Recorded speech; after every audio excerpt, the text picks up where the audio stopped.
Welcome to another video, guys. Today we're going to be talking about introducing or getting started on a raw diet for your cats.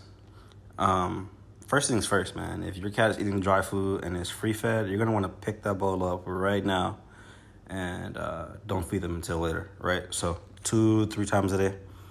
If you want to feed 4 times a day, that's fine. If you have time for that, that's totally up to you. I personally don't, so I feed twice a day. And it works for us, and that's what we've been doing for the last few years. So definitely get them on a feeding schedule. Free feeding can also lead to things like obesity and stuff like that. But when it comes to raw, you can't leave raw meat out all day long. It's just something you can't do. It's going to go bad. You're going to increase the bacteria load, and it's just not recommended. In the wild, maybe, but, I mean, we are in captivity. And want to do right, so we want to give them the best chance at, a healthy diet as possible. So once you get them on a nice, a good consistent feeding schedule, then you're going to want to start getting off that dry food and start introducing them to wet food if they haven't before. Now, if they already eat wet food, you're already a step ahead, right? So with the wet food, you feed them, 2-3 times a day, right? So with the wet food, what you're going to want to start doing is get some chicken breast, some chicken tenders from Walmart, Publix, whatever grocery store is near you. Just cut it up into some small chunks, probably quarter size. I'll put probably 3 to 4 chunks in their wet food, mix it up real good. Feed them, right? They're going to be hungry. What cat is not hungry, right? Cats always act like they're starving to death. So, yeah, put that raw meat into that wet food. Mix it up real good, feed it to them.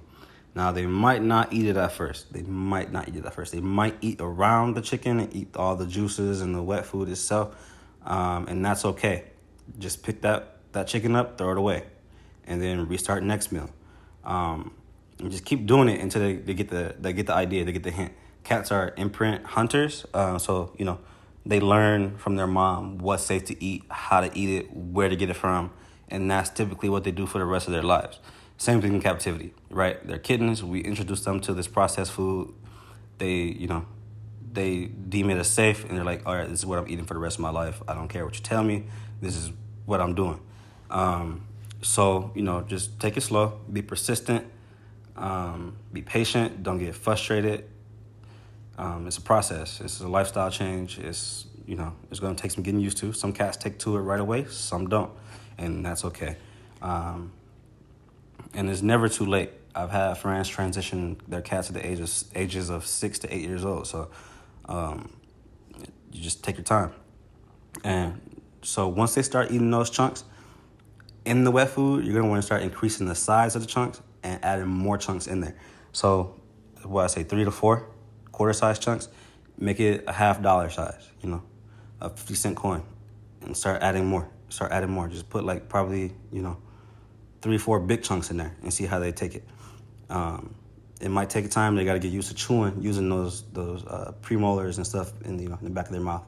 They got to get used to it. So you got to give them time. Once they start getting the hang of it and, getting the idea of chewing, that they have to chew and swallow the food,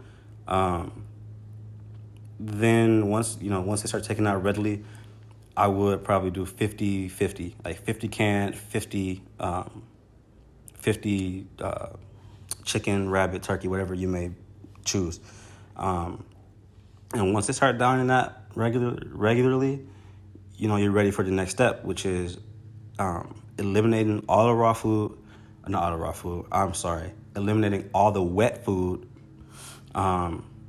And just feeding them the chicken, right? So this is important to understand, right? They're not going to be eating raw chicken for the rest of their life. This is probably for the next just few days, right? And once you eliminate that wet food, you're going to want to introduce the bone content, right? And if you're not familiar with my channel, I do have a video on how to get your cat accustomed to bones, right? So chicken bones, no leg bones, right? So no drumsticks, stick to wings, necks, things like that of the chicken, right? Turkey bones going to be too big. No pork bones, no beef bones, nothing like that. Stick to chicken bones like chicken wings, chicken necks. Rabbit, typically any bone from the rabbit is okay. quails, hens, stuff like that. Like I said, go watch that video. It's a lot of good information on there. You can watch them eat it, some ASMR stuff on there. So go ahead and check that out. I go into depth on that about, raw bones. So go check that out. And you should be good with that. If they're not eating the bone, they have bone meal for cats. They have calcium powder for cats, and you can also use that. If you need to use it, go ahead and use it. Just different brands have different instructions, so pay attention to what the instructions say.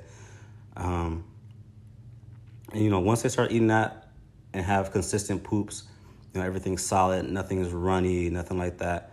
Then you're ready for the next step. But we're not going to go into that today. We're just getting used to it. We're just getting, accustomed to it, getting, routines down, everything like that. So, like I said, take your time, go slow. And this is, again, for adult cats. It's not for kittens. Kittens is a whole different ballgame. That'll be a different video, a different day. But for now, it's for adult cats, 1 year old and older. And that's pretty much it getting started, right? That's, don't rush it. Don't try to feed them beef right away. Don't try to feed them, a chicken wing right away because they probably won't eat it. So, just take it slow. Just baby steps. Baby steps, a baby steps, a baby steps. Don't overthink it. Don't stress yourself out about it. If you have any questions, concerns, comments, please leave those in the comments down below. I will put a link to the introducing bone video in the description. So look for that. Also, I'll put a link to my Instagram page where you can DM me directly and have your questions lined up, and I will respond to you as soon as possible. I am a busy man, so just give me like an hour or two, maybe. And I'll probably respond right, when I get the chance. So, that's that. Next week, we're going to go into step 1, right? We're going to go more in depth into step 1, and then step 2, step 3, step 4, however many steps it may take for you. And that's pretty much going to be it. Nutritional yeast flakes, though. Those nutritional yeast flakes, no active yeast, nutritional yeast flakes are going to be your best friend. You can use sardines. You can use the juices, right? Like to attract them, like tuna juice, anything like that. Pour over the raw food, pour over the meat to entice them, motivate them to eat it. So I used to use a lot of those. So like I said, any questions or anything like that, just go ahead and leave a comment down below. Hit me up on Instagram, anything like that. And I'll be happy to help you out. All right. See y'all later.